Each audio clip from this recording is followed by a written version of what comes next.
urut-urutan kronologisnya ya. Di bagian awal KPU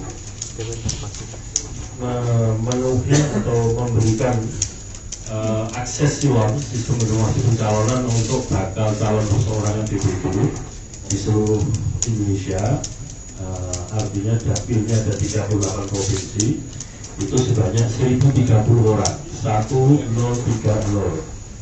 Kemudian dari jumlah 1030 itu bakal calon yang mengikuti penyerahan dukungan jumlahnya 865 orang.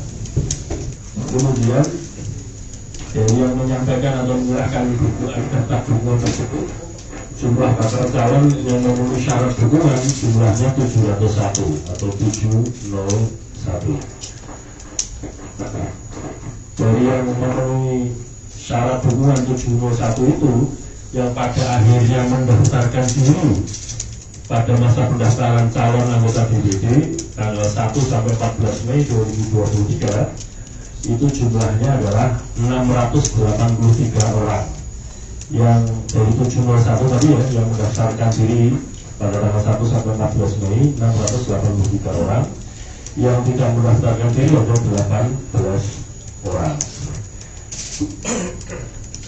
Pada verifikasi terhadap 683 orang itu, yang memenuhi syarat adalah 113 orang, yang belum memenuhi syarat 568 orang, yang tidak memenuhi syarat 2 orang.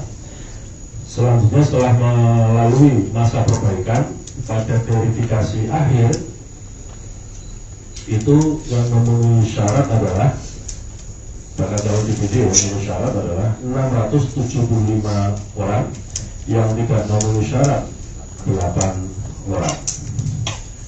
Jadi akhirnya daftar calon sementara yang memenuhi syarat 675 orang, tapi yang kemudian masuk DCS daftar calon sementara itu 674 orang. Ada 1 orang yang mengundurkan diri karena dia memilih untuk jadi calon anggota DPR. Ini sudah kami sampaikan pada waktu kita menjelang pada waktu kita penetapan dan pengumuman DCS yang lalu. Kemudian dari DCS daftar calon sementara menuju DCT itu kemudian yang mengundurkan diri ada 4 orang. Kemudian yang tidak memenuhi syarat karena adanya tanggapan masyarakat ada 1 orang. Kemudian ada 1 orang yang tidak memenuhi syarat berkaitan dengan masa jeda 5 tahun setelah yang bersangkutan selesai menjalani pidana. Jadi bagi orang yang pernah terkena pidana itu masih belum dapat mendaftarkan diri dengan sejumlah persyaratan. Di antaranya adalah harus sudah selesai menjalani pidananya atau sudah bebas murni, dan kemudian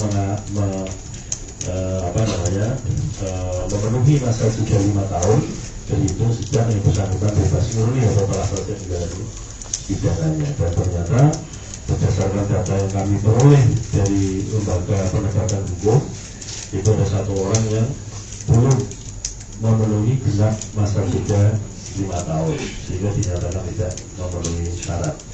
Total untuk calon tetap anggota DPD yang kita tetapkan hari ini jumlahnya adalah 668 orang. 668 orang dengan perincian laki-laki 535, kemudian untuk perempuan 133. Saya kira